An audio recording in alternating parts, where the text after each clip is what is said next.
Nós, alunos da engenharia de alimentos, e na verdade todos os alunos, né? Estamos sempre nos perguntando o que faremos depois da graduação. Será que eu vou trabalhar realizando análises, testes e pesquisas em um laboratório? Ou vou aplicar as tecnologias que aprendi em uma indústria alimentícia? Quantas experiências diferentes e incríveis eu vou poder acumular nessa trajetória? E se eu passasse esse conhecimento para a nova geração, futuros engenheiros de alimentos? Seria fantástico, né? Eu, pelo menos, Michelle, acho isso incrível. Mas, como devo mencionar aqui de longe, né, a nossa principal pergunta é: será que eu vou conseguir me tornar, em primeiro lugar, né, um tal engenheiro de alimentos?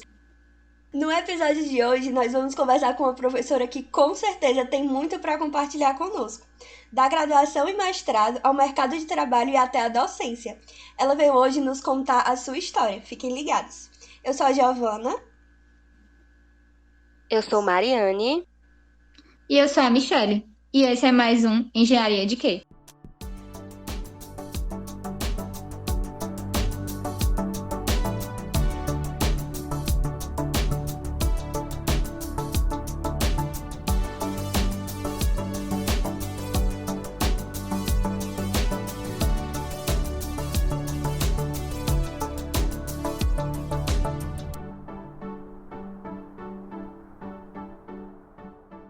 A convidada deste episódio é uma ex-aluna do curso de Engenharia de Alimentos da Universidade Federal de Ceará, carinhosamente apelidada de UFC. Graduada em 2012, hoje é dona de uma patente licenciada, assim como a professora Lucicleia. Tá aí uma dica já da nossa convidada de hoje. Uma das primeiras mulheres trans a defender mestrado em Ciência e Tecnologia de Alimentos na UFC e também professora. Quem a conhece sabe que ela é uma verdadeira craque em Ciência e Tecnologia de Alimentos e docência.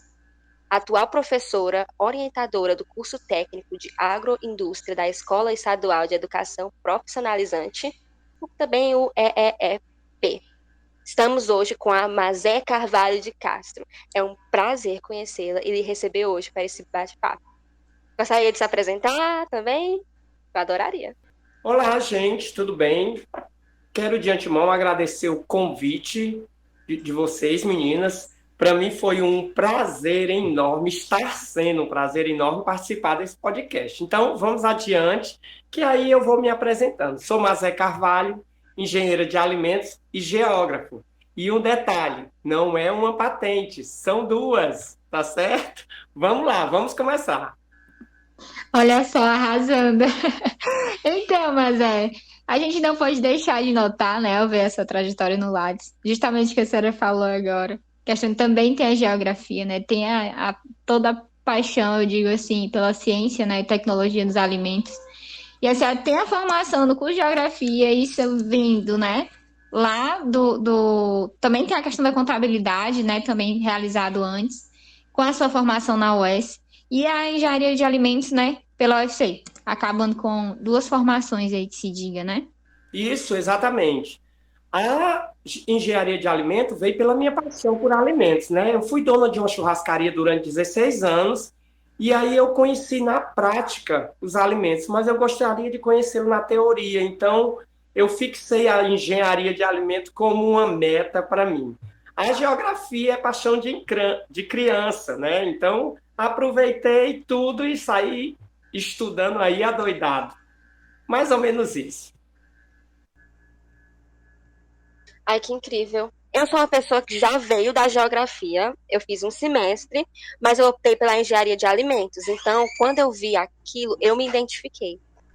É porque, assim, a maioria das pessoas que eu conheço da engenharia de alimentos, elas têm toda essa trajetória, né? A gente demora um tempinho pra encontrar a engenharia de alimentos, mas quando encontra, a gente não quer largar, né? O que levou a retornar ao UFC 2 anos depois para defender o mestrado em Ciência e Tecnologia de Alimento.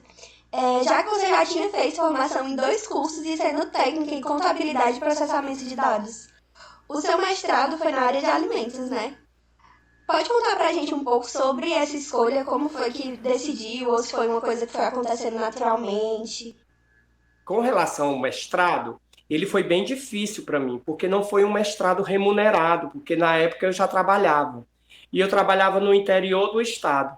Então eu tinha que deslocar-me todas as quintas e sextas-feiras para cumprir parte das minhas atividades no mestrado. Eu costumo chamar de meu mestrado de mestrado centopeia, porque foram com muitos pés, com muitas mãos me ajudando. Era muita gente realmente empenhada em me ajudar, principalmente na época das análises de alimentos. Então, foi uma época bem difícil o mestrado. Mas eu queria muito fazer, porque a área de alimentos é uma área que, a cada momento que você dá um passo adiante, novas inovações, novas ideias, inovações surgem, e isso vai fazendo com que você busque mais ideias, busque mais esse conhecimento. Então, eu não tinha dúvidas de que realmente eu queria o mestrado. Tenho tentado o doutorado, tá difícil, não sei como eu vou conciliar agora, principalmente porque no momento eu agora sou funcionário do Estado e sou funcionário da Prefeitura. Mas vamos adiante. Arrasou, fiquei aqui, eu parei pensando, né, no tanto de coisa que a senhora deve estar fazendo. Michele, particularmente, eu admiro muito quem consegue fazer muitas coisas ao mesmo tempo. Eu acho que a pessoa todo dia ela consegue bater uma meta diferente para si mesma, entende? Então, acho isso muito legal. E sobre ensinar, foi algo assim que a senhora foi descobrindo com o tempo? Como que foi essa questão de querer ser professora? Ensinava e com brilho no olho, viu? Quando eu entrei em sala de aula para ensinar o que eu gosto realmente, que é a engenharia de alimentos, eu tinha certeza que eu estava no caminho certo. Eu sou professora do Estado pelo curso técnico profissionalizante de agroindústria. Para dar esse curso é necessário que tenha formação em engenharia de alimentos. Porque, gente, é impressionante a igualdade de disciplinas entre a base, o ensino médio, quem faz esse curso profissionalizante, e quem vai para a universidade. Tá? Esses alunos do ensino médio, eles têm o conhecimento que a gente adquire aí na universidade. Eu fiquei impressionada. Eles têm disciplinas como produtos apícolas, tecnologias de bebidas, eles têm disciplinas como administração agroindustrial. Então, são disciplinas que estão aí no foco da engenharia de alimentos. Para mim foi facílimo, né? Eu só estendi o que eu tinha aprendido na engenharia de alimentos e no mestrado para dentro da sala de aula. Incrível. Eu sou técnica também em agroindústria. E eu acho que foi o que me impulsionou assim para tentar realmente engenharia de alimentos, porque eu já era apaixonada pelo curso técnico. Imagina eu aprender muito mais, né, numa faculdade, né, ainda mais como a UFC que puxa bastante assim da gente e tudo mais. Muito bacana. Eu também acho muito impressionante. Eu, particularmente, Mariana, não fiz curso técnico e eu tenho inveja de quem fez, porque eu fiquei também, assim, com os olhos brilhando ao descobrir que pessoas, assim, da mesma idade do que eu já viram certas disciplinas, certas matérias que são bem na área. E você meio que acaba se descobrindo antes, você já pega essa paixão, que nem a Michelle. Outra coisa que eu acho importante de a gente discutir é que nós também sabemos de que o mundo nunca foi fácil para nós mulheres, que constantemente temos que nos esforçar em dobro para sermos notadas no mundo acadêmico e no mercado de trabalho, e às vezes a gente se esforça o dobro e leva metade do crédito. Eu sei de que a sociedade já avançou muito, já melhorou muito, mas ainda estamos lutando. Como uma mulher trans bem-sucedida, mas eu posso lhe perguntar sobre os desafios que você enfrentou ao longo da sua carreira para chegar onde chegou? Porque, por exemplo, eu, Mariane, como uma jovem queer, eu confesso que às vezes eu tenho um pouco de medo. Eu gostaria que você me contasse um pouco sobre isso. Olha, para mulheres cis já é difícil, o preconceito é muito grande, a misoginia surge toda hora. Agora põe esse peso quando você é uma mulher trans.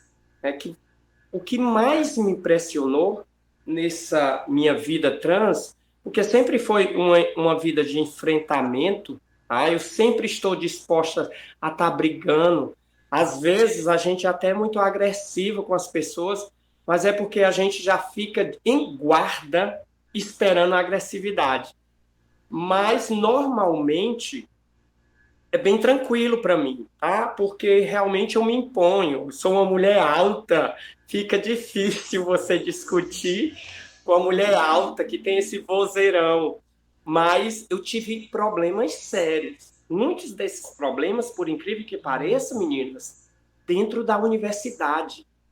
Um preconceito escondido, a homofobia oculta e muitas vezes descarada. Eu tive problemas seríssimos em sala de aulas com professores. Não vou citar nomes, mas problemas onde o professor pedia para eu não responder a chamada para ele não ter que me chamar pelo nome social, que na época era nome social. Hoje em dia, graças a Deus, meu nome já é um nome de registro, né? Eu tive professores me pedindo desculpa porque não tinha o hábito de tratar mulheres trans e aí ia ficar me chamando pelo nome masculino.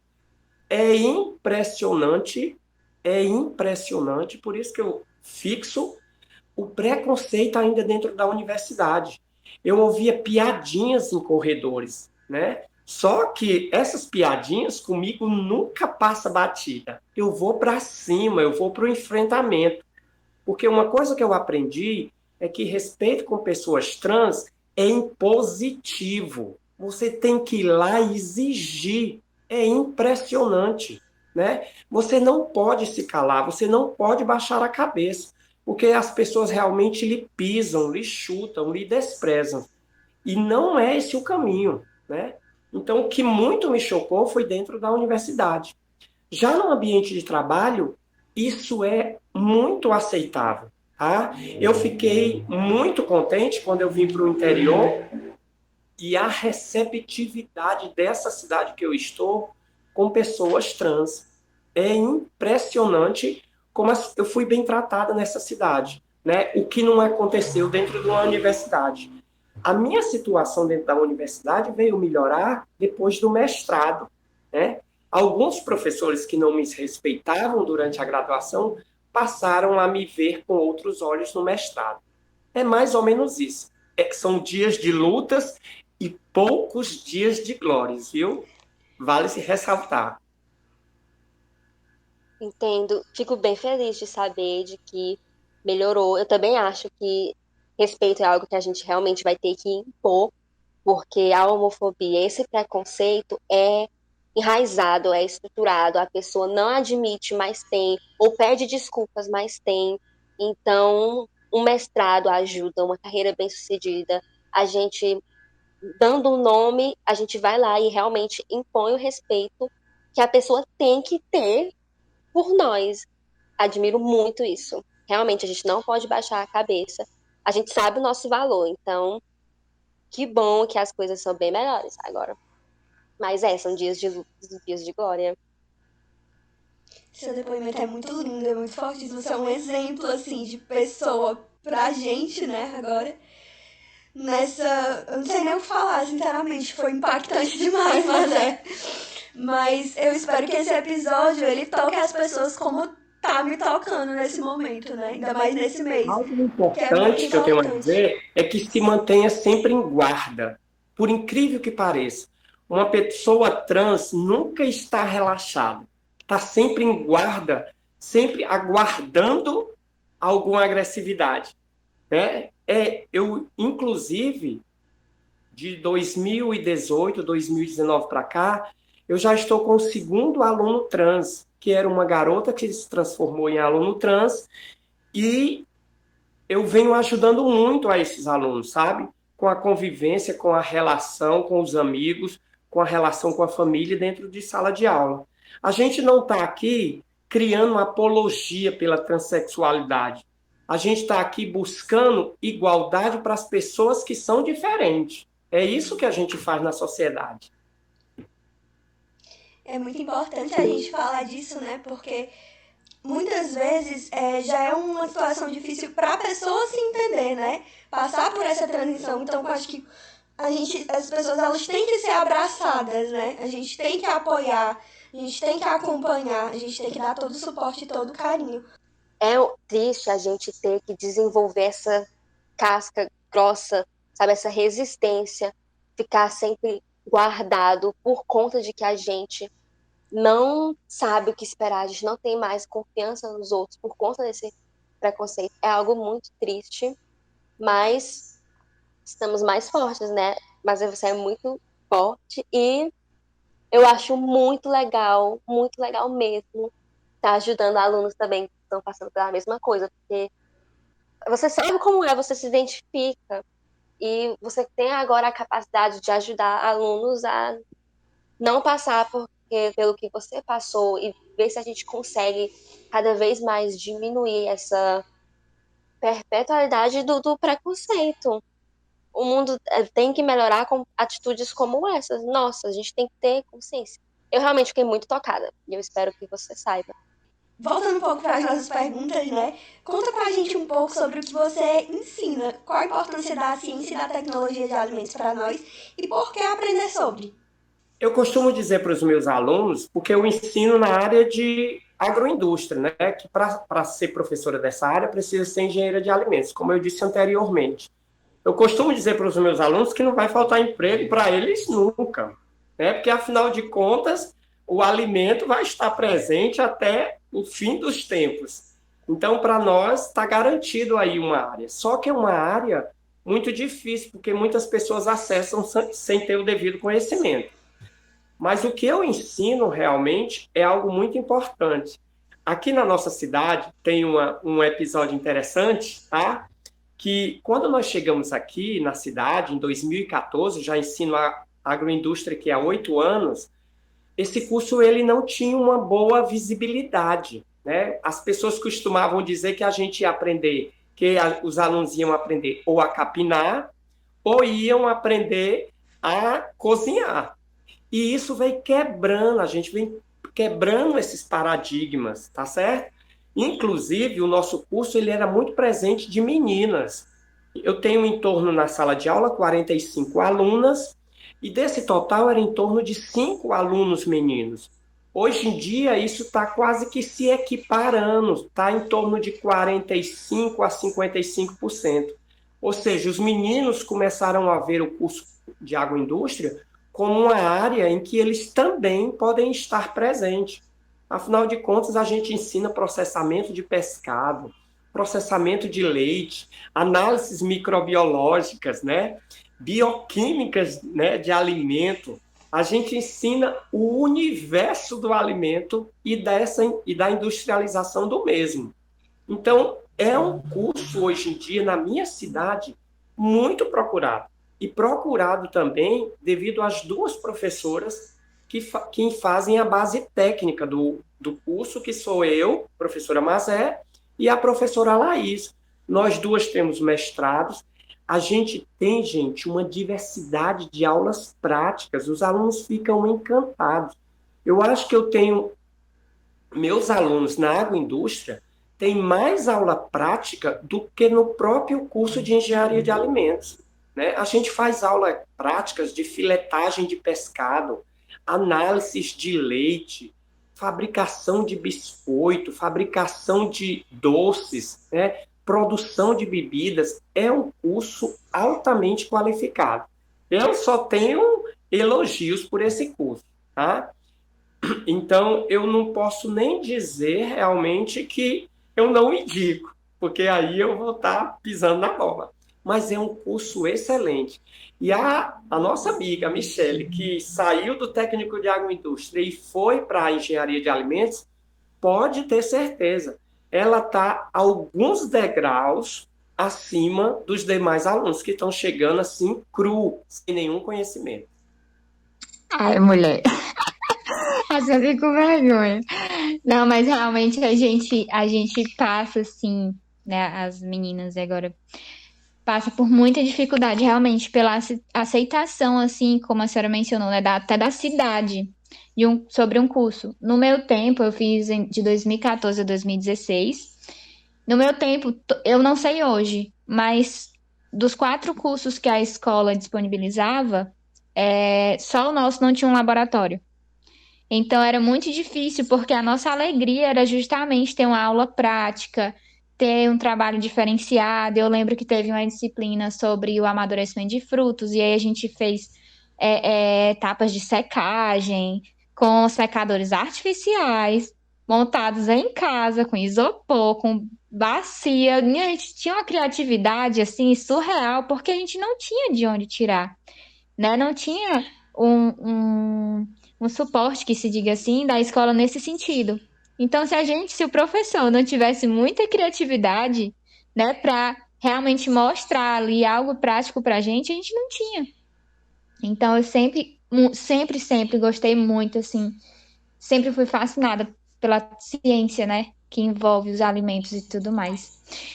E, que conselhos a senhora daria para jovens que ainda estão cursando a engenharia de alimentos como a gente?